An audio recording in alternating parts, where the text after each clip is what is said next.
मुलीचे लग्न या 4 ठिकाणी चुकूनही करू नये. नाहीतर मुलगी नेहमी गरीब आणि दुखी राहते. मित्रांनो, आज मी तुमच्या सर्वांसाठी एक खूपच ज्ञानवर्धक प्रसंग घेऊन आलो आहे. आजच्या या व्हिडिओमध्ये मी तुम्हाला सांगणार आहे की कोणत्या ठिकाणी चुकूनही तुम्ही तुमच्या मुलीचे लग्न करू नये. प्राचीन काळातील गोष्ट आहे. एका शहरापासून थोड लांब एक गाव होतं आणि त्याच गावातील एक गरीब माणूस शेजारच्या शहरात एका शेठजवळ काम करण्यासाठी जायचा. तो माणूस त्या शेठजवळ काम करण्यासाठी जायचा तेव्हा त्याची मुलगी दुपारी त्याला जेवण घेऊन जायची. ती मुलगी दुपारी शाळेतून घरी यायची व त्यानंतर जेवल्यावर आई तिला डब्बा द्यायची आणि सांगायची की तुझ्या वडिलांना सुद्धा भूक लागली असेल, त्यांना जेवण घेऊन जा. तर आईचे म्हणणे ऐकून मुलगी जेवणाचा डबा वडिलांना पोचवण्यासाठी शहरात जात असे. अशा प्रकारे वेळ हळूहळू पुढे सरकत होता. रोजचा दिनक्रम असाच असायचा. तो गरीब माणूस शेठकडे नोकरीसाठी जायचा, मुलगी शाळेतून घरी यायची आणि तिच्या वडिलांना जेवणाचा डबा घेऊन जायची. हळूहळू ती मुलगी मोठी झाली. जेव्हा त्या मजुराची मुलगी गावातून शहरात तिच्या वडिलांना जेवण घेऊन जायची, त्यावेळी तो शेठ मजुराच्या मुलीकडे एकटक पाहत राहायचा. तर मित्रांनो, एके दिवशी काय होत, तो शेठ मजुराच्या मुलीची बोलण्याची पद्धत, तिचं सौंदर्य, तिची वागण्याची पद्धत सर्व काही आवडत. शेठ म्हणतो, तुझी मुलगी तर खूपच सुंदर आहे, खूपच संस्कारी आहे. तुझी मुलगी तुमच्या दोघांची खूपच सेवा करते.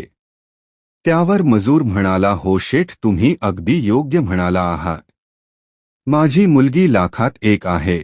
माझी मुलगी खूपच सुशील, सुंदर आणि समजूतदार सुद्धा आहे. मला माझ्या मुलीचा खूपच अभिमान आहे. अशी मुलगी माझ्या पोटी जन्माला आली. त्यामुळे माझे जीवन धन्य झाले आहे. माझी मुलगी ज्या घरात लग्न करून जाईल त्या घरातली सून बनेल, त्या घरात सुख समृद्धी नांदेल. पूर्ण घराचे नाव ती रोशन करेल. मजुराच हे बोलणे ऐकून शेठच्या मनामध्ये हाव निर्माण झाली. तो विचार करू लागला की इतकी सुंदर, सुशील मुलगी मला कुठे मिळेल. जर हिचं माझ्या मुलासोबत लग्न झालं तर खूपच चांगलं होईल. संध्याकाळी शेठने त्याचा हा विचार त्याच्या बायकोला सांगितला. तो म्हणाला, माझ्या जवळ जो मजूर काम करत आहे, तिची मुलगी खूपच सुंदर आहे, गुणवान आहे, चांगल्या संस्कारांची सुद्धा आहे. माझी अशी इच्छा आहे की आपल्या मुलाचं लग्न तिच्या सोबत करा. पण शेठच्या पत्नीने जेव्हा ऐकलं तेव्हा तिला खूप राग आला. ती त्या शेठला खूप वाईट बोलू लागली. शेठने म्हटलेली ही गोष्ट तिला जेव्हा आवडली नव्हती. शेठचा मुलगा म्हणतो, पिताश्री, मला असं वाटते की तुम्ही खूपच म्हातारे झाले आहात. वयासोबत तुमची बुद्धी सुद्धा भ्रष्ट झाली आहे. चांगलं आणि वाईट यामधला फरक तुम्हाला समजत नाही. नातं कुठे जोडायचं हे तुम्हाला समजत नाही असं मला वाटतं. कुठे ती गरीब नोकराच्या मुलगी आणि कुठे आपण. तुम्ही माज तिच्याबरोबर लग्न करण्याचा विचार कसा करू शकता? तुम्ही कसले वडील आहात? मुलाचं हे बोलणं ऐकून शेठ म्हणाला, तू गप्प बस. इतकी सुंदर आणि संस्कारी मुलगी तुला कुठे मिळेल? तिच्यासारखी चारित्रवान मुलगी पूर्ण घराचे नाव रोशन करेल. घरात सुख, समृद्धी आणि शांती या गोष्टीची कधीच कमतरता भासणार नाही. अशी मुलगी घराला स्वर्ग बनवतात. जर मी सूनबाई आणीन तर त्याच मुलीला, म्हणजे तू जर लग्न करशील तर त्याच मुलीशी. शेठचे बोलणे ऐकून शेठची पत्नी आणि मुलगा दोघेही रागावून बसले. आपापसात वाईटसाईट बोलू लागले. पण मित्रांनो, शेठ हा शेठ होता. त्यांनी कोणाचेही म्हणणे ऐकले नाही आणि दोघांच लग्न लावण्याचा त्याने निर्णय घेतला. शेठने लग्न पक्क केलं. लग्नाची तारीख सुद्धा ठरवली गेली. आता त्या गरीब मजुराला चिंता वाटू लागली. तो गरीब मजदूर विचार करू लागला की मी तर खूपच गरीब आहे आणि ते एवढे मोठे शेठ आहेत. मी त्यांचा पाहुणचार कशा प्रकारे करू शकतो? शेठला त्या मजुराची अडचण समजत होती. त्याने गुपचूप त्या गरीब मजुरांच्या घरी काही पैसे पाठवून दिले आणि सांगितलं की याच पैशाने तू लग्नाला येणाऱ्या पाहुण्याचा पाहुणचार कर. असं म्हणतात ना की सुनबाईच्या घरातून धनसंपत्ती घेऊन कधीही कोणीही श्रीमंत बनू शकत नाही. श्रीमंत आणि धनवान बनायच असेल तर ते फक्त स्वतःच्या मेहनतीवर बनणे शक्य आहे. मित्रांनो, मोठ्या धूमधडाक्यात वाजत गाजत शेठ लग्नाचे भाड घेऊन त्या मजुरांच्या घरी पोहोचतो आणि त्या गरीब मजुरांनी सुद्धा त्याच्या परीने जेवढे शक्य असेल तेवढ्या चांगल्या पद्धतीने लग्नसोहळा पार पाडण्याचा प्रयत्न केला आणि त्याने मुलीची शेठच्या घरी पाठवणी केली. पाठवणी करताना तो मजूर त्याच्या मुलीला म्हणाला, हे बघ पोरी, काही झालं तरी माझी मान शर्मेने खाली जाता कामा नये.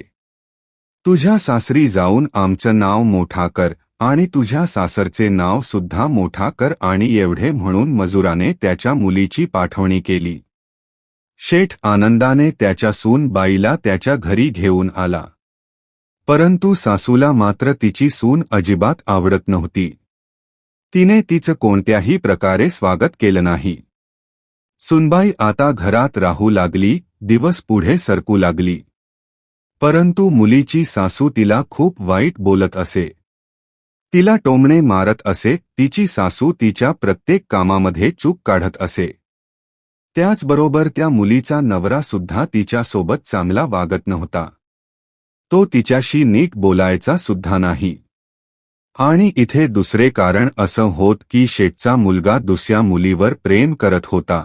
त्याच्या मनामध्ये दुसरी मुलगी भरली होती. त्याला तिच्यासोबतच लग्न करायचं होतं.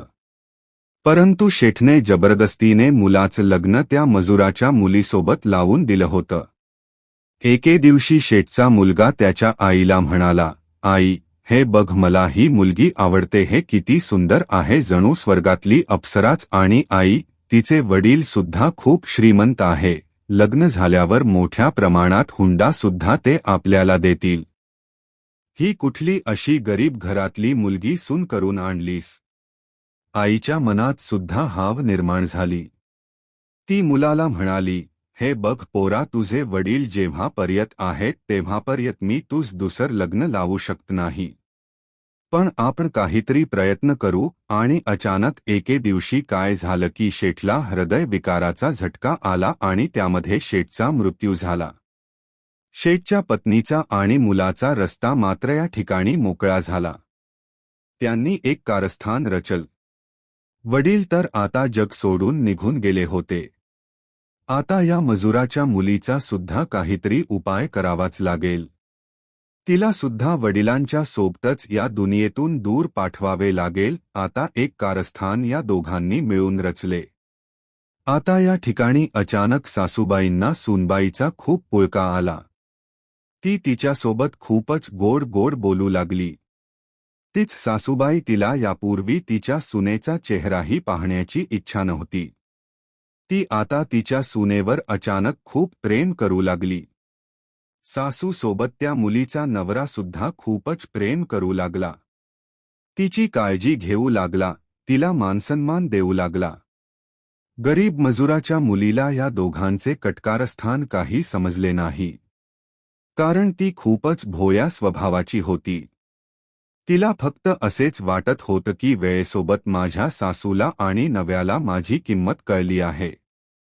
मी त्यांना आवडायला लागली असेल. परंतु तिला हे समजले नाही की तिच्यासाठी एक खूप मोठा कारस्थान रचला गेला आहे. असेच 10 दिवस गेले.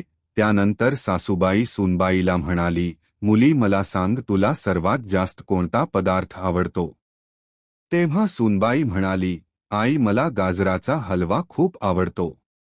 तिची सासूबाई म्हणाली, अरे वा, गाजराचा हलवा तर मला खूप छानच बनवता येतो. मित्रांनो, आज सासूबाईंनी सुनेसाठी गोड गोड गाजराचा हलवा तयार केला.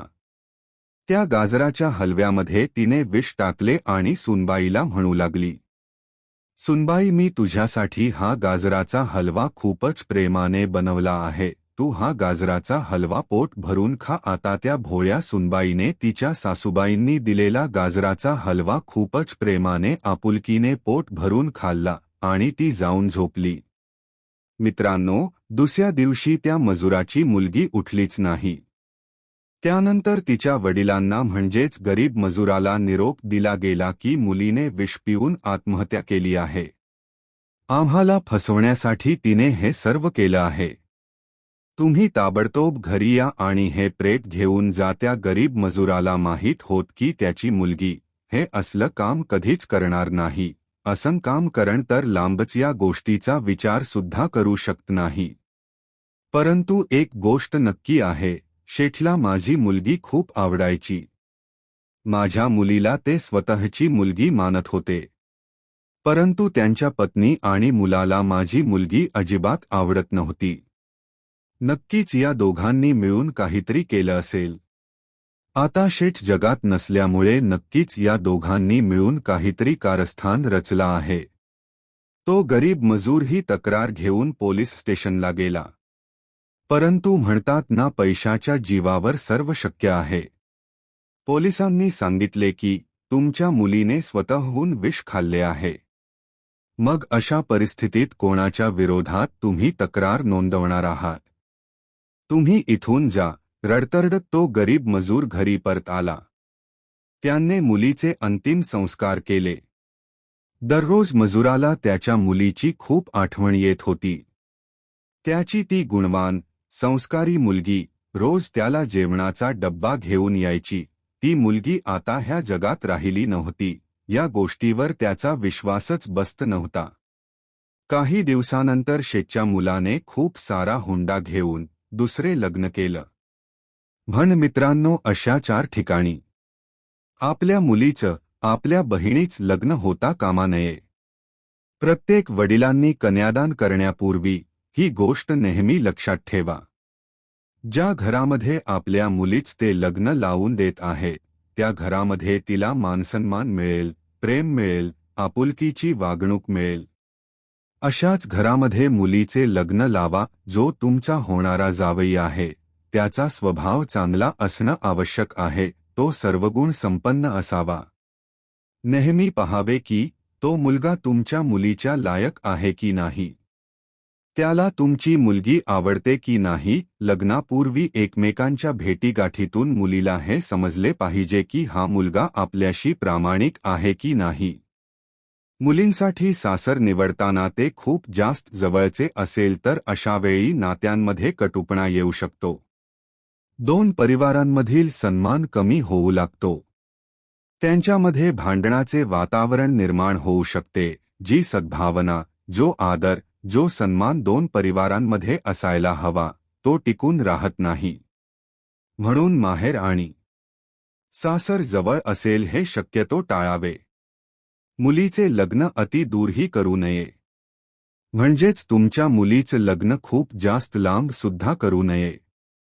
कारण जर मुलीचं सासर माहेरपासून खूप जास्त अंतरावर असेल तर अशावेळी अडीनिडीच्या वेळी मुलीला माहेरून मदत करणे खूपच अवघड होते. कधीही तुमच्या मुलीचं लग्न तुमच्यापेक्षा अति जास्त श्रीमंत, बलाढ्य, धनवान अशा घरामध्ये करू नये. माहेर आणि सासर जर समान नसतील तर अशा परिस्थितीत मुलीच्या सासरचे माहेरच्या लोकांना खूपच कमी समजू लागतात.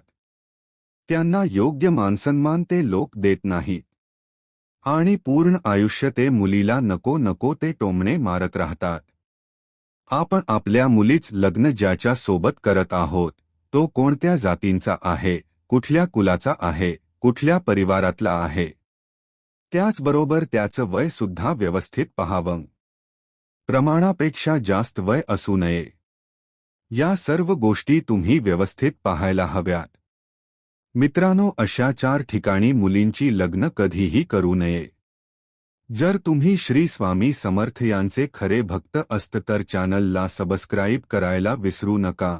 श्री स्वामी समर्थ. जय श्री कृष्ण.